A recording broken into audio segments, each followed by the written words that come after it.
I could have been twice as rich. That's not a figure of speech. It's a mathematical fact. Back in the 1970s, I made one stupid mistake. A mistake of omission, not doing something, not acting when I should have. If I'd done it, the Mungers would have twice the assets they have today. Now, you might think that sounds tragic, but it's not. It's normal. A normal life includes a few big missed opportunities, one or two at most. If you think you'll get through life without making any, you're delusional. You see, people imagine that success means constant brilliance, always saying the right thing, doing the right thing, buying the right stock. Nonsense. Success comes from avoiding stupidity, not chasing perfection. That's been my philosophy for decades. Avoid the dumb stuff and the smart things take care of themselves. I'd rather be consistently not stupid than occasionally brilliant. Let me give you another kind of mistake. The kind people make before breakfast, every day choosing the wrong spouse. I've met plenty of people who outmarried. Their spouses were smarter, steadier, and more decent than they were. That's one of the best decisions a person can make. Then there are the others, the ones who walked straight into a disaster. The signs were flashing, danger, do not touch. But they charge right ahead anyway. And then they wonder why their life feels like a slow-motion train wreck. The truth? A good marriage can compound like a good investment. A bad one can bankrupt you emotionally and financially. Both returns last a lifetime. People laugh when I say that, but it's a serious mistake, one of the biggest. You can recover from a bad stock. You can't always recover from a bad partner. Now, here's a story I've told before. A young man once asked Mozart how to write symphonies. Mozart asked, "How old are you?" The man said, 23. Mozart said, "You're too young to write symphonies." The young man protested. "But Mozart, you were writing symphonies when you were 10. Mozart said, "Yes, but I wasn't asking other people how to do it." That's one of my favorite stories because it tells the truth about learning. Some people want to be spoon-fed. They want formulas, shortcuts, guaranteed methods. They don't want to think. The irony is that you can't become exceptional by asking others how to be exceptional. You have to figure things out by doing the hard thinking yourself. Mozart did it. But here's the tragedy. The man was a genius. And yet he was miserable, broke, and dead young. Why? 2 reasons. He spent more than he earned, and he was full of envy and resentment. Those 2 alone can ruin any life, no matter how talented you are. If you overspend your income and fill your heart with jealousy, you don't need a curse. You've already written your own. You'll live badly and die unhappy. It's guaranteed. And by the way, I don't waste time trying to be the best at everything. There will always be someone richer, smarter, or luckier than you. So what? The need to be number one is ridiculous. The world doesn't care. All it rewards is calm competence over long periods of time. It's like investing. You don't need to hit every pitch. You just need to avoid swinging at stupid ones. Now let's talk about vanity. People do the most absurd things trying to look important. I've seen folks build massive mausoleums as if they expect people to walk by and say, "Gosh, I wish I were in there." That's delusion on marble legs.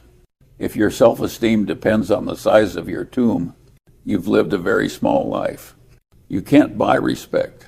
You can only earn it by living rationally. The truth is, you don't need to make thousands of brilliant decisions. You just need a few good ones and the discipline to sit still the rest of the time. At Berkshire Hathaway and at the Daily Journal, we made very few important decisions per year, but those few mattered a lot. It's a game of patience, of staying alert long enough to recognize the rare opportunity when it shows up and being rational enough to seize it. Most people don't miss opportunities because they never appear. They miss them because they're too busy chasing illusions. There's a whole industry built on selling those illusions. Brokers, promoters, financial advisors, they act as if there's an endless supply of wonderful opportunities. They're racetrack touts, that's all. Not respectably, and certainly not trustworthy. They'll make you feel like you're missing out. They'll keep you trading until you're broke. Avoid them. Unless you own the brokerage firm, then you need those fools to keep the lights on. But don't mistake motion for progress. In investing, inactivity is often the smartest move you can make. Warren and I started with tiny sums. They weren't geniuses. We just lived below our means and invested the surplus. If you do that long enough, you end up rich. It's not rocket science. The hard part isn't the math. It's the discipline and the patience to let compounding do the heavy lifting. Everyone makes mistakes. The trick is surviving them, learning to back out before they kill you. Berkshire was built on failure. A dying textile mill, a doomed department store, a worthless trading stamp company. Out of those wrecks came one of the greatest businesses in history. Not because we were clever, but because we stopped digging. We shifted to easier, better opportunities. We weren't good at solving the impossible. We were good at avoiding it. So that's life. You don't have to be extraordinary. You just have to stay in the game long enough, avoid the big mistakes, and let time and discipline do their job. If you do that, if you can keep envy out of your heart, spend less than you earn, and stay away from stupidity, you'll end up rich in every sense of the word. And if you can't do that, well, then nothing can save you. People always ask me, Charlie, what's the secret to getting rich? And I tell them, stop doing stupid things. They never like that answer. It's too simple, too boring. People want tricks, formulas, secret strategies. But life doesn't reward cleverness. It rewards consistency. If you avoid stupidity long enough, you'll look like a genius in the end. Let's start with one of the most destructive forms of stupidity, envy. I've seen brilliant men destroy their peace and fortune because they couldn't stand someone else doing a little better. They look at a neighbor with a bigger house, a friend with a faster car, or a rival with a higher net worth, and suddenly they're miserable.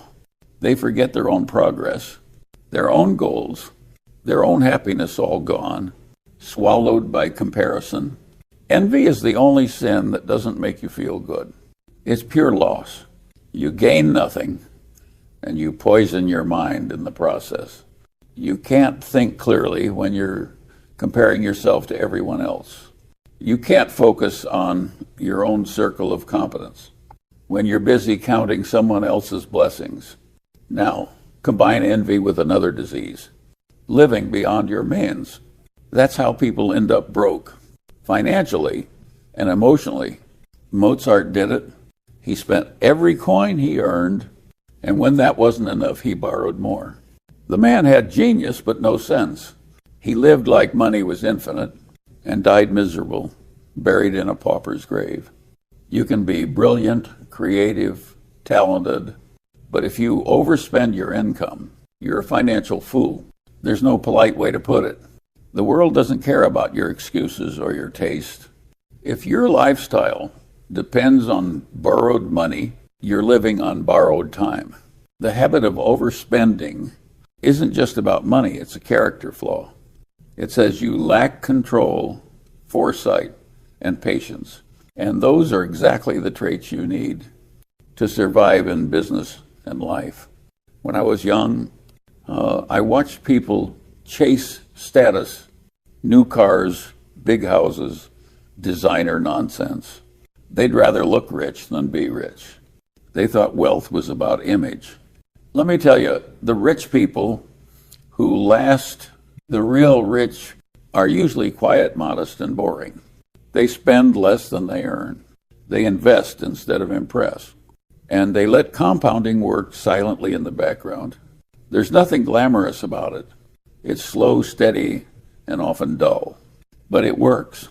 People make another kind of stupid mistake, believing complexity equals intelligence. They think if something sounds complicated, It must be brilliant.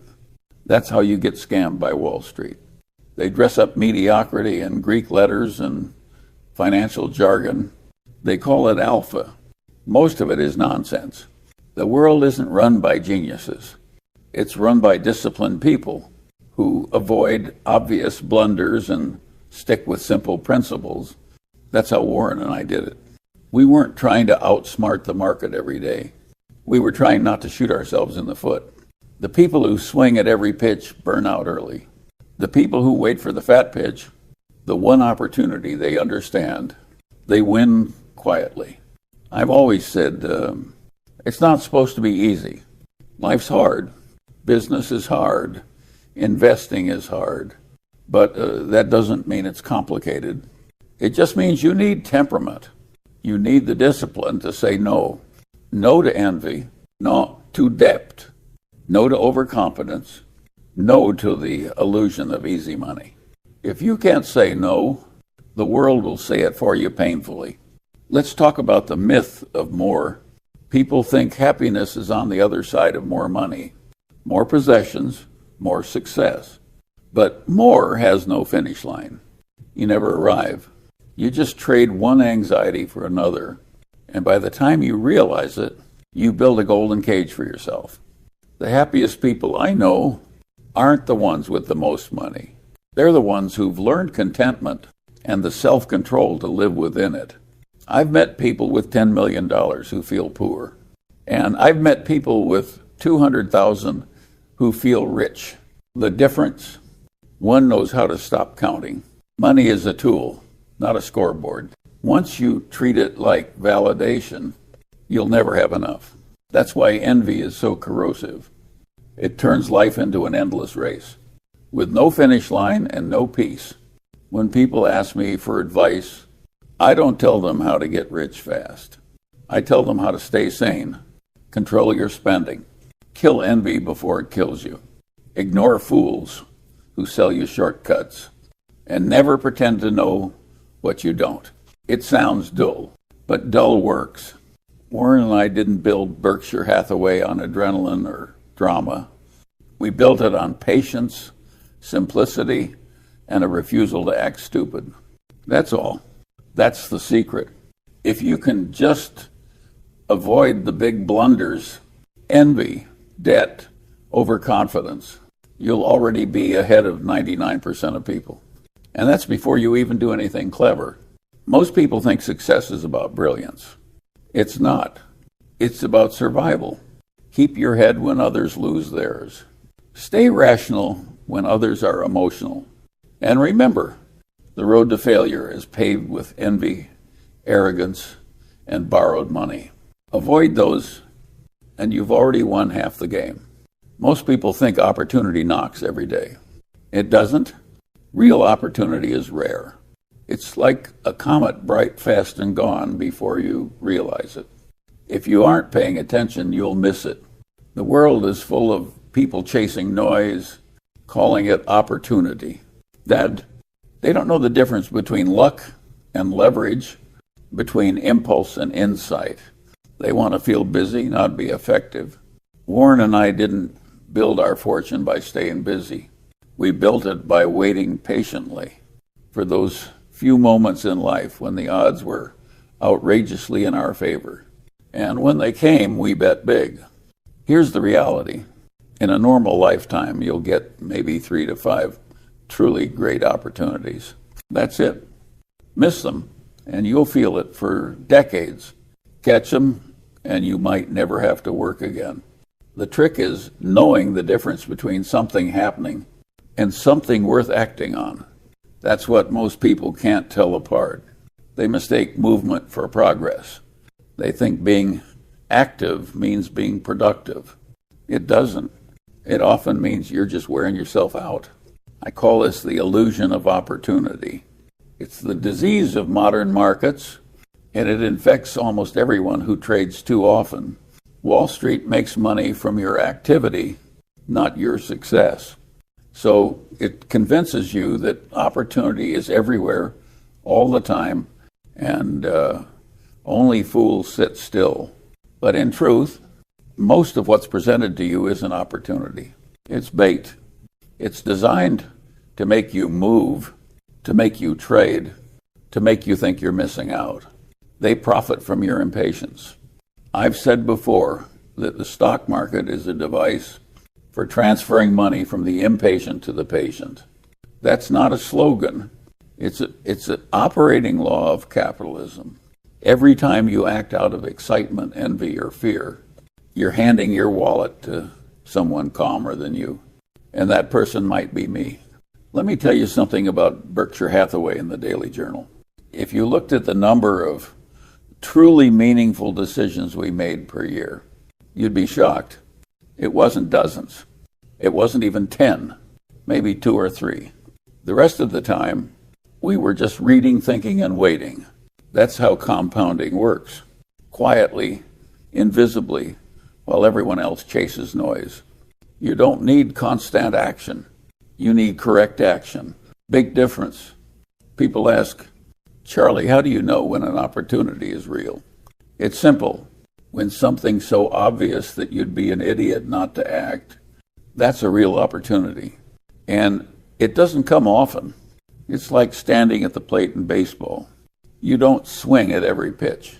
You wait for the one that's right in your circle of competence. When it comes, you hit it hard. Everyone else is swinging at everything, and they wonder why they keep striking out. The funny thing is, the discipline to do nothing is harder than the discipline to act. People are addicted to motion. They feel anxious when things are quiet. They mistake calm for laziness.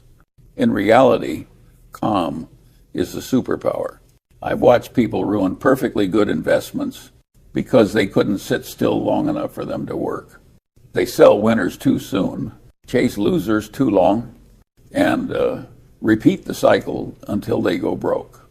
In investing and in life, your success often depends on what you don't do. You don't have to swing at every pitch. You don't have to answer every email. You don't have to join every new trend. You just have to avoid stupidity and wait for the rare, fat pitch that matters. That takes patience, and patience is a rare form of intelligence. Now, let me tell you something that surprises people. Many of our best opportunities came disguised as problems. Berkshire Hathaway started as a dying textile mill. The Daily Journal was a struggling newspaper business. From the outside, they looked like wrecks. But because we bought them cheap, and because we weren't afraid to pivot, they became our foundation. We didn't perform miracles. We just recognized that failure, when bought cheaply and handled rationally, can become the seed of success. That's the essence of opportunity. Not chasing perfection, but transforming the imperfect into something valuable. So, the next time you hear people brag about new opportunities, ask yourself one question. Is this real or just noise? If you can answer that honestly, you'll avoid 90% of life's traps. Because most people aren't missing opportunities. They're drowning in distractions. You don't need more chances. You need fewer stupid ones. Patience, simplicity, and discipline. That's the entire game. If you can master the art of waiting, you'll find that opportunities arrive right on schedule, but only to those who are ready, rational, and still paying attention when everyone else is chasing the wind. If you want to ruin your life, surround yourself with the wrong people. That's one of the few investments guaranteed to fail. You can survive a bad stock. You can recover from a bad business deal. But bad people, they'll bankrupt your sanity before they touch your wallet. When I was younger, I noticed something. Smart people often overestimate their ability to handle fools. They think, I'm rational, I can manage it. They can't. Bad company corrupts good judgment, and it happens faster than you think. If you spend your life among the wrong crowd, you'll start to talk like them, think like them, and eventually become one of them. That's not philosophy. That's biology. Now, there's a whole category of people I call the sellers of illusion. You'll find them in finance, business, and politics. anywhere people can profit by making others hopeful. They'll promise endless opportunities, guaranteed returns, and easy wealth. They'll flatter your intelligence and exploit your greed, and they'll sound smart while doing it. They're the racetrack touts of the modern world. They pretend to know what they can't possibly know. They act as if they're handing out tickets to the next big thing. You'd think that after one or two crashes, people would learn, but they don't. They just change the buzzwords: AI, crypto, the metaverse, and start again. Same game, new wrapper. My advice is simple: avoid them. Not because they're evil, but because they're dangerous. They'll make you believe nonsense. And once you believe nonsense, you start doing nonsense. When you act on stupidity, the world doesn't forgive you. You can lose in months what took years to build. That's why I say, don't pretend to know what you don't. Admit your ignorance, and you'll save a fortune. When Warren and I built Berkshire Hathaway, we weren't surrounded by cheerleaders or hustlers. We were surrounded by quiet, competent people who told the truth and did the work. We didn't need excitement. We needed reliability. Most people can't stand boring partners. They want charisma, energy, enthusiasm. But in business, charisma is overrated. Character isn't. You want people who think clearly, act rationally, and have no need to impress. You want partners who say, I don't know, when they don't know. The world is full of people pretending to be experts. They know 100 buzzwords but can't explain one idea simply. If someone can't explain it to you like you're 10, they probably don't understand it themselves. Here's a pattern I've seen again and again. Every time we dealt with honest, capable people, things worked. Every time we dealt with dishonest, complicated people, it blew up. It's not about intelligence. It's about integrity. The world runs on trust, and trust is fragile. One liar in the room can destroy the work of 10 honest men. When I say avoid bad people, I don't just mean crooks or frauds. I mean the perpetually negative, the envious, the self-destructive. They drain energy, warp your perspective, and make rational behavior look naive. Stay too close, and you'll start imitating their dysfunction. You can't change people who don't want to change, and you can't build anything meaningful with people who won't take responsibility. That's one of life's toughest lessons. You can't save everyone, and you shouldn't try. Now, there's another group worth avoiding: the people who mistake luck for genius. They win once and think they've solved capitalism. They'll brag about timing the market or riding the wave. They'll give advice as if luck can be taught. And the moment luck turns, they disappear or blame someone else. These are the loudest voices in every bubble. You can identify them easily. They talk about next quarter, not next decade. They worship momentum, not discipline. Avoid them like a contagious disease. So, who should you keep around? People who tell you the truth, even when it's uncomfortable. People who live below their means. People who are curious but humble. People who read more than they talk. The kind of people who treat reputation like gold and debt like poison. Those are your allies. You only need a few. Quality beats quantity always.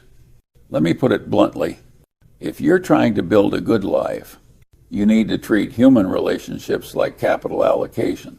Invest in the people who compound your character, not the ones who drain your sanity.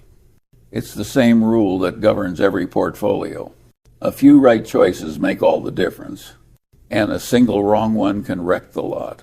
So remember this: avoid liars, avoid envy, avoid people selling shortcuts, avoid those who pretend to know everything. It's not cynicism, it's survival. As I've said before, you don't have to be brilliant. You just have to stay away from stupidity, especially when it wears a friendly smile.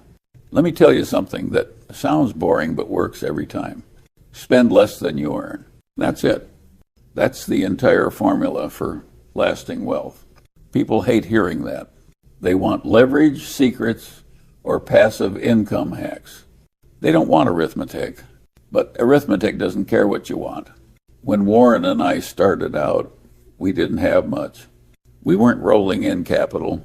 We were rolling in discipline. We always underspent our incomes. We never inflated our lifestyle when our income grew, and we invested the difference year after year, decade after decade. That's how compounding works. It's not about brilliance. It's about restraint.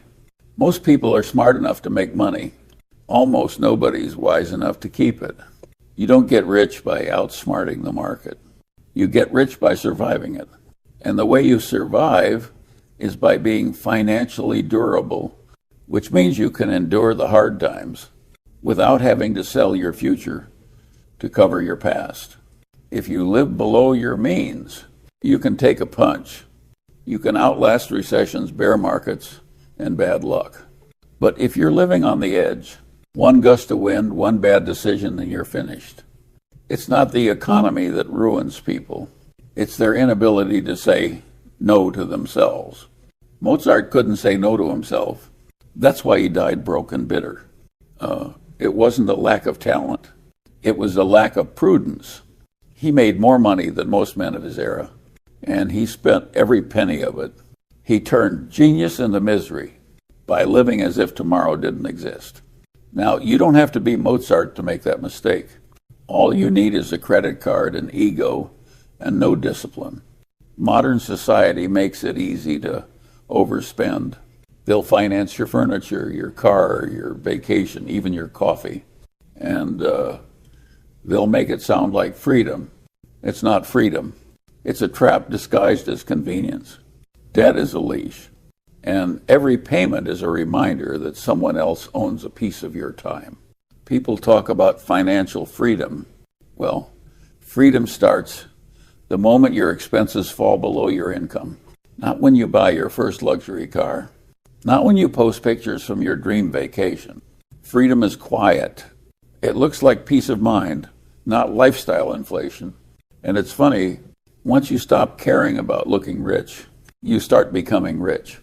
I've seen plenty of people ruin themselves trying to impress others. They upgrade their house, their car, their wardrobe to impress people who aren't paying attention. You think your neighbors care about your car? They don't. They're too busy worrying about their own payments. The quickest way to become poor is to try to look rich. The surest way to become rich is to be satisfied looking ordinary. Let me tell you, living simply isn't deprivation. It's strategy.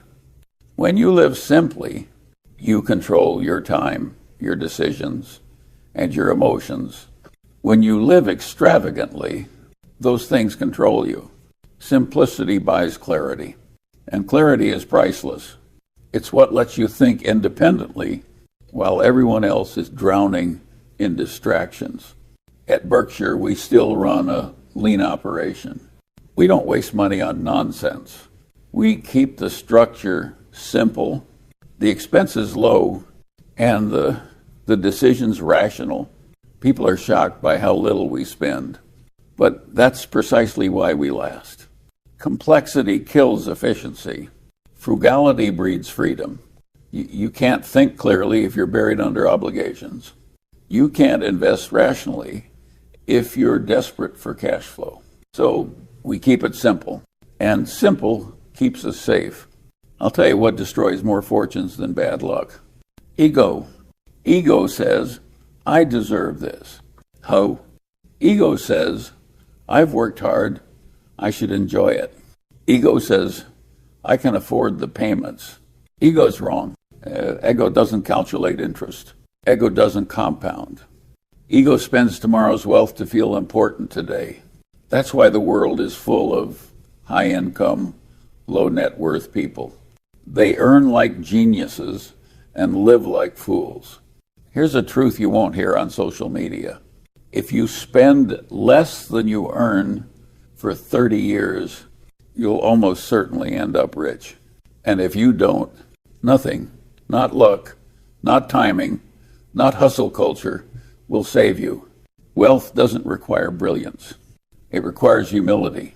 The humility to live beneath your ego and within your means. So if you take one thing from me today, let it be this. Control your spending before it controls you. Be allergic to debt. Ignore the pressure to impress. Because once you have discipline, everything else in finance becomes easier. Saving, investing, thinking clearly, sleeping at night. And once you lose discipline, nothing can save you. So stop worrying about doubling your income. Start worrying about having your stupidity. That's where the real compounding starts. Everyone makes mistakes. I've made plenty. The difference is whether you survive them or let them destroy you. The real secret in business and life isn't brilliance or luck. It's resilience. You can recover from almost anything if you keep your head, stay rational, and act fast when you've screwed up. When Warren and I started Berkshire Hathaway, we weren't buying into a gold mine. We were buying into a corpse, a dying textile mill in New England, a doomed department store, and a worthless trading stamp company. It was a collection of losing hands. But we handled those losing hands well. We didn't pretend they were winners. We didn't throw good money after bad. We took the loss, learned the lesson, and moved on to better opportunities. That's one of the hardest disciplines in life, knowing when to stop digging.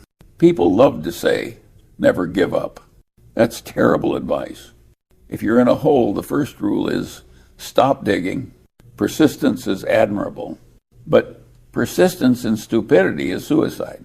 The world rewards those who know the difference. If a business model doesn't work, you don't pray for it to recover, you change the model. If a habit destroys you, you don't double down, you quit. Rationality is the courage to face facts, not the stubbornness to defy them. I've seen so many people cling to failure because they're emotionally attached to it. They don't want to admit they were wrong. So they keep pouring time, money, and energy into a sinking ship just to protect their ego. That's not strategy. That's self-destruction. The market doesn't care about your feelings. Reality doesn't care about your pride.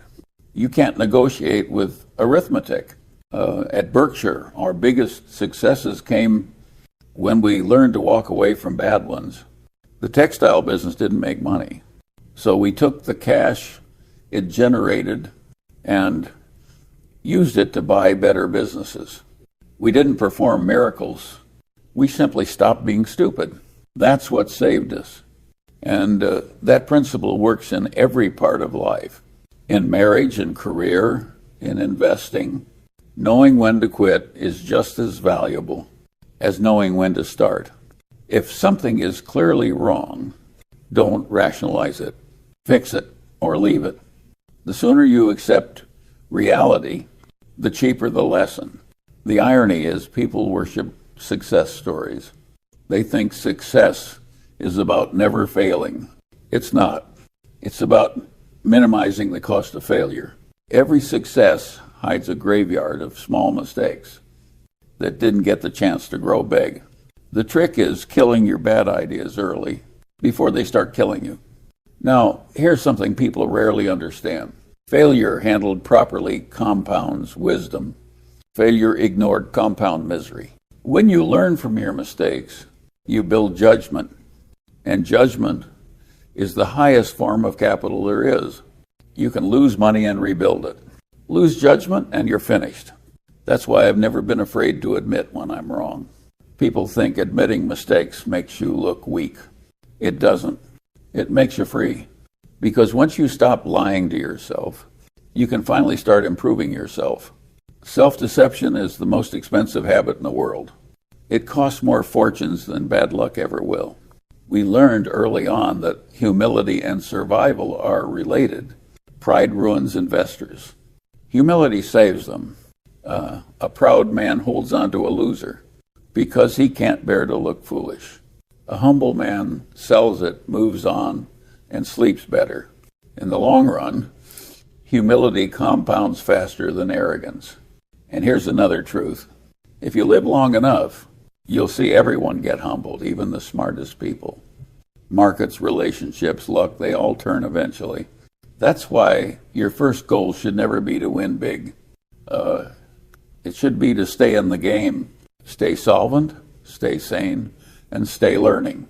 That's the formula. Because if you can stay in the game long enough, you'll get your chances. And when you do, you'll have the experience and capital to seize them. Every empire, including Berkshire, is built on a foundation of small, survivable mistakes. We didn't avoid failure. We avoided fatal failure. That's a big difference. So the next time you make a mistake, and you will, don't panic. Don't deny it. And for God's sake, don't repeat it. Analyze it coldly. Extract the lesson. Move on. That's how you turn stupidity into progress. And that's the closest thing to alchemy I've ever seen.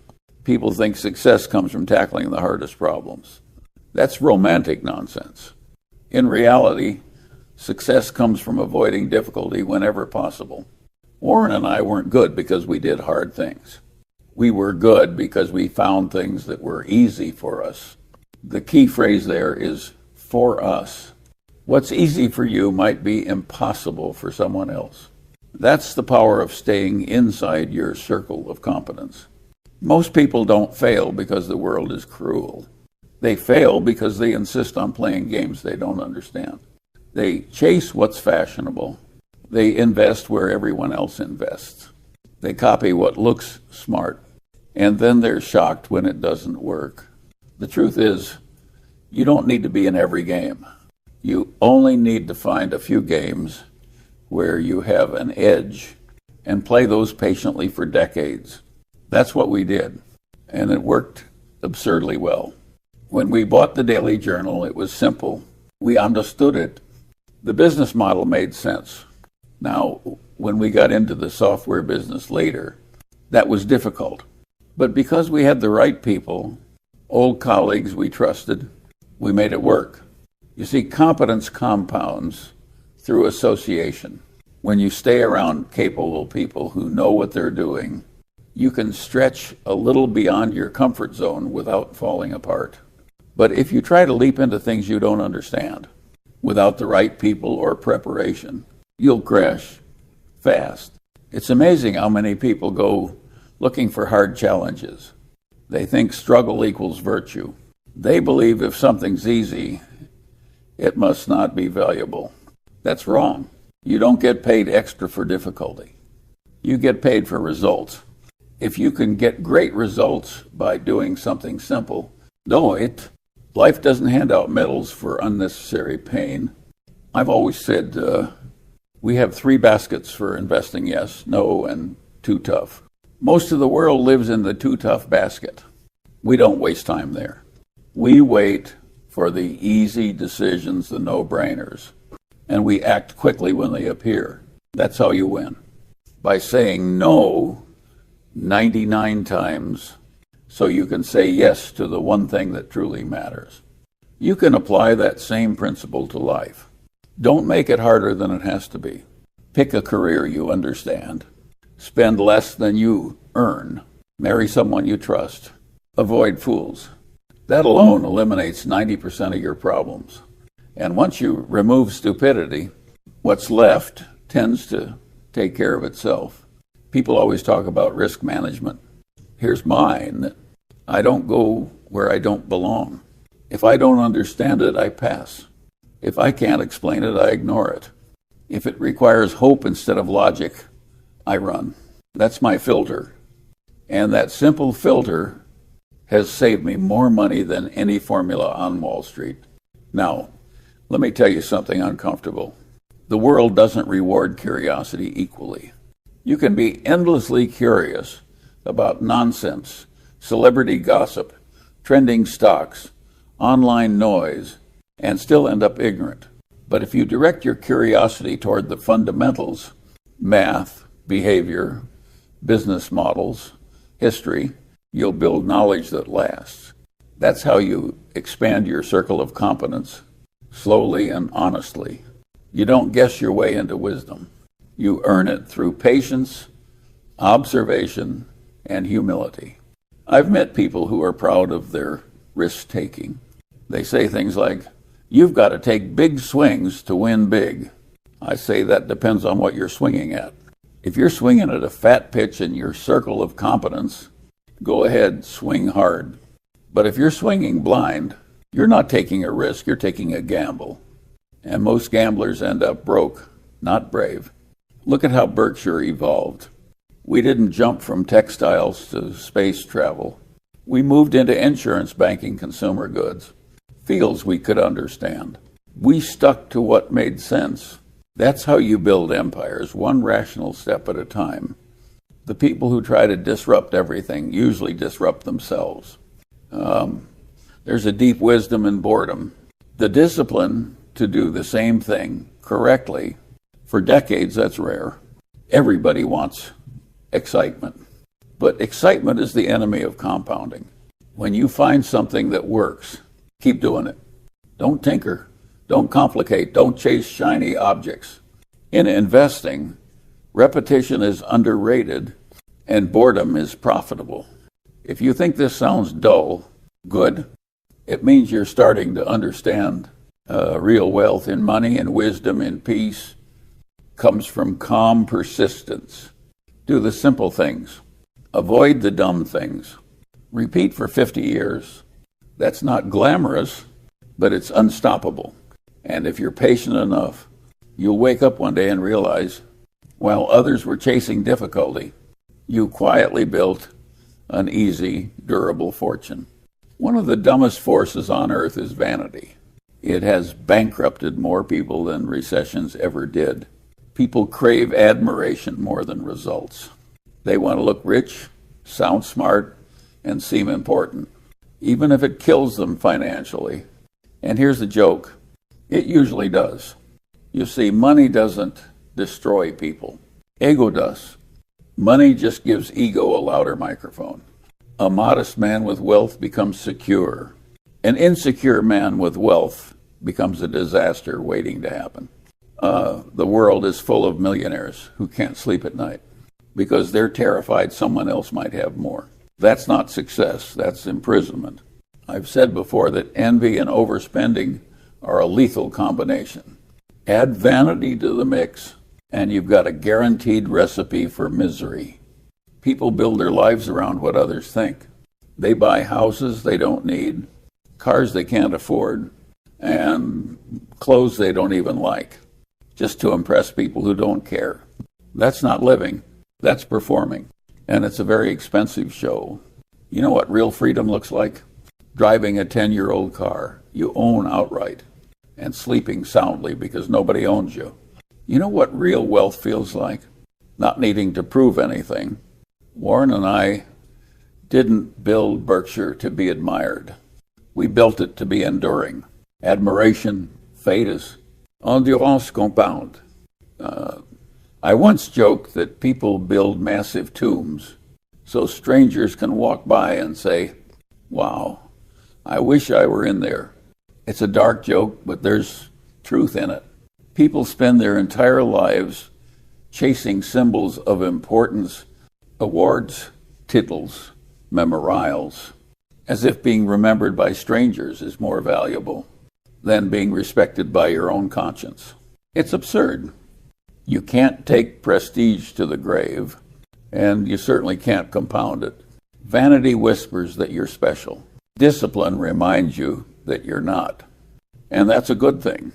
Once you stop trying to be extraordinary, you can finally focus on being useful.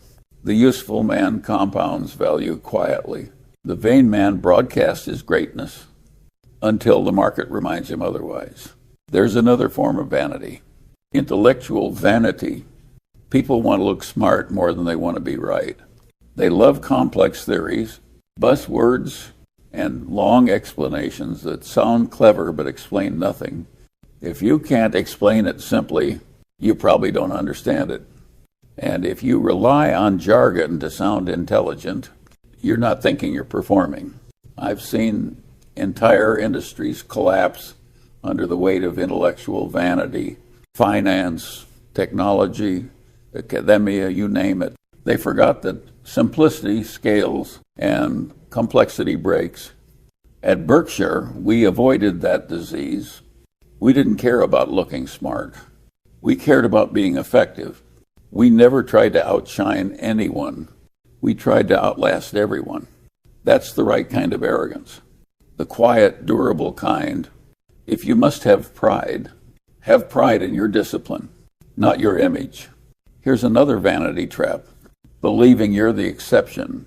People convince themselves that rules don't apply to them, that they can handle more debt, take more risk, ignore the basics. They think, I'm different, I'll be fine. They won't. You're not the exception. You're the rule. And the rule is brutal to those who ignore it. If you overspend your income, you'll go broke. If you invest in what you don't understand, you'll lose. If you chase admiration, you'll never find peace. It's simple arithmetic, and arithmetic always wins. Now, I know the world rewards image. Social media has turned vanity into a full-time career. Everyone's curating an illusion, pretending to be smarter, happier, richer than they are.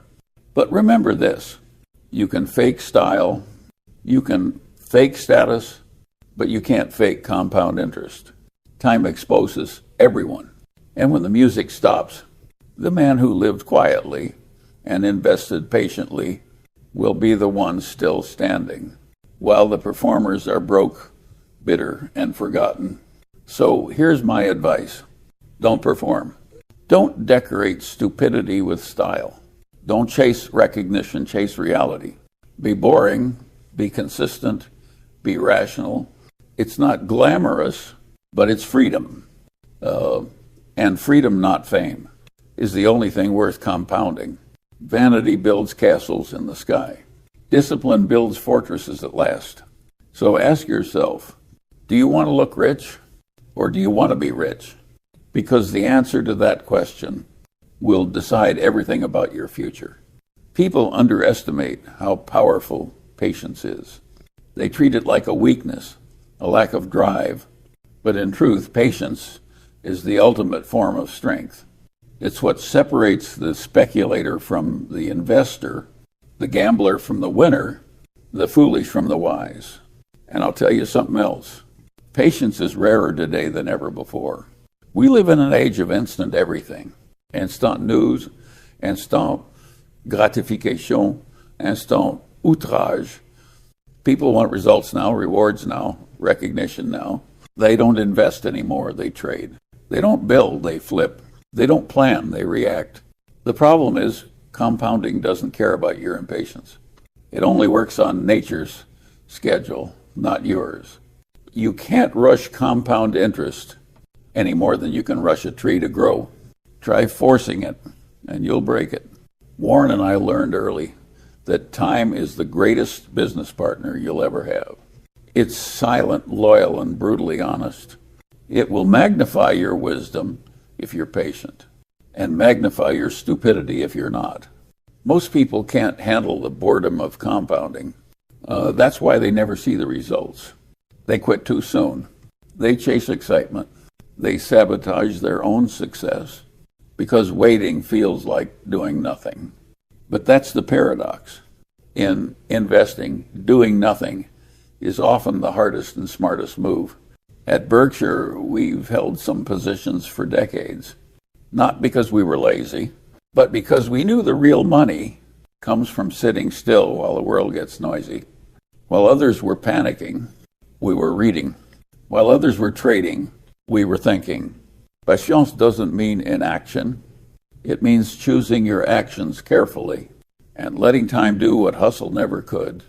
I once said that the big money is not in the buying or the selling, but in the waiting.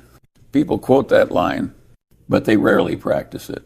They think patience means do nothing. It doesn't. It means wait for your moment and then act decisively. That's the difference between inactivity and readiness. when your moment finally comes. And it will.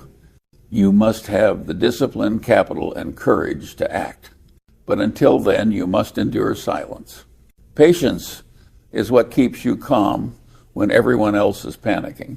It's what allows you to see clearly while others are blinded by emotion. Markets are designed to test your temperament, not your intellect. They want you to act impulsively, to trade when you should hold, to doubt when you should wait. If you can remain calm when others can't, you've already won half the game. And patience isn't just about investing, it's about life. It takes patience to build character, patience to build trust, patience to build anything that lasts. Modern culture teaches the opposite, that faster is better. But faster is only better when you're going in the right direction. If you're running towards stupidity, speed just multiplies the damage. I've lived long enough to see impatience destroy fortunes. Every bubble I've witnessed, from the Nifty 50 to the dot-coms to crypto, was built on impatience. People couldn't stand to wait. They wanted shortcuts. They mistook speculation for progress. And when the music stopped, they discovered the oldest truth in finance. You can't compound what you never hold. It's funny. Patience requires no IQ, no advanced degrees, no secret formulas, just self-control. And that's the one thing most people refuse to practice. They'll read 10 books on investing, but none on discipline.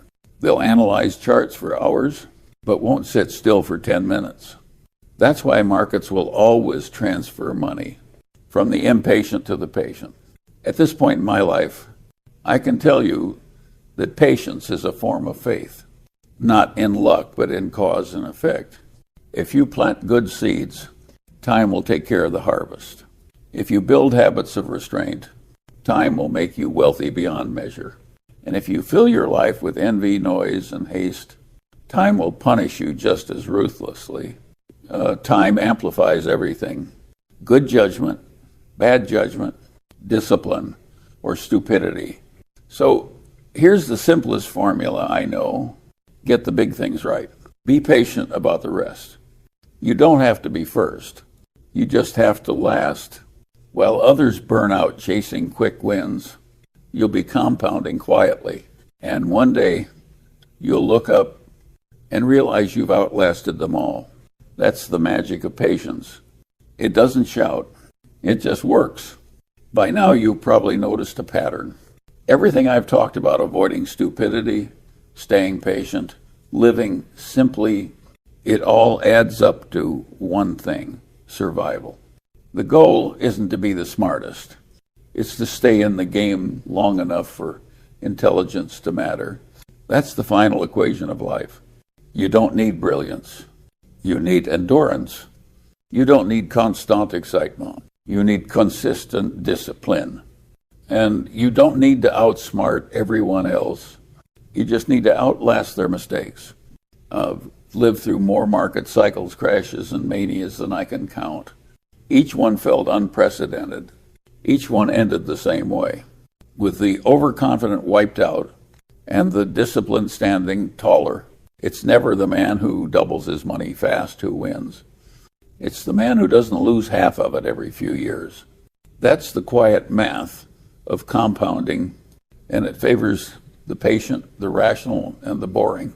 People think wisdom is about knowing more. It's not. It's about filtering better, filtering what matters, filtering who matters, filtering when to act and when to wait. Most of life's brilliance comes from subtraction, not addition. Subtract envy. Subtract debt. Subtract noise. Subtract stupid people. What's left is peace, and peace compounds beautifully. I've spent a lifetime watching people complicate the obvious. They think sophistication means complexity.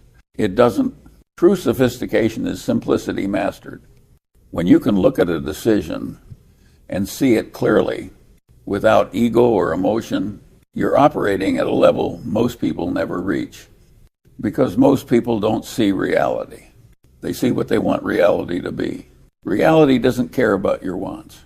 It rewards rationality and punishes self-delusion. If you take nothing else from me, take this. You don't have to be extraordinary. Just avoid being consistently dumb. That alone will put you miles ahead. Most of what ruins lives isn't bad luck. It's predictable stupidity. Envy, arrogance, debt, greed, impatience. They're old diseases wearing new clothes, and every generation catches them again. You don't have to. The irony of wisdom is that it looks boring to the unwise. Frugality looks dull. Patience looks passive. Discipline looks restrictive. But those are the very traits that build freedom. Freedom from anxiety, from debt, from the opinions of fools. That's real wealth. And it's the kind that no market crash can erase. Warren once said, "We don't have to be smarter than the rest. We have to be more disciplined than the rest." He was right. Our secret wasn't superior IQ, it was superior temperament. We stayed rational when the world lost its mind. And that, more than anything, explains Berkshire Hathaway's success. We didn't chase brilliance. We chased soundness. We didn't seek fame. We sought durability. And over time, that difference compounded into everything you see today. So as you go through life, remember this. If you want a happy life, avoid envy. If you want a prosperous life, spend less than you earn. If you want a wise life, stop pretending to know everything. None of that requires genius. It requires character. And character, once compounded, is the most profitable investment there is. Now, let me leave you with one final thought. The same truth that guided me for nearly a century. If you stay rational, disciplined, and humble, you'll do fine. If you can't, no system, strategy, or secret will save you. Because the world isn't designed to reward cleverness. It's designed to reward sanity. And if